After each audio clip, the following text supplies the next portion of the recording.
put this little birdhouse up on the fence there.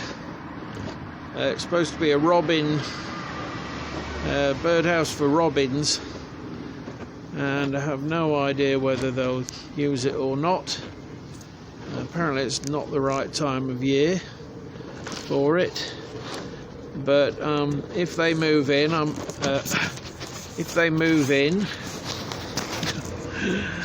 I might do a bit of an update on that if I ever get any robins living there.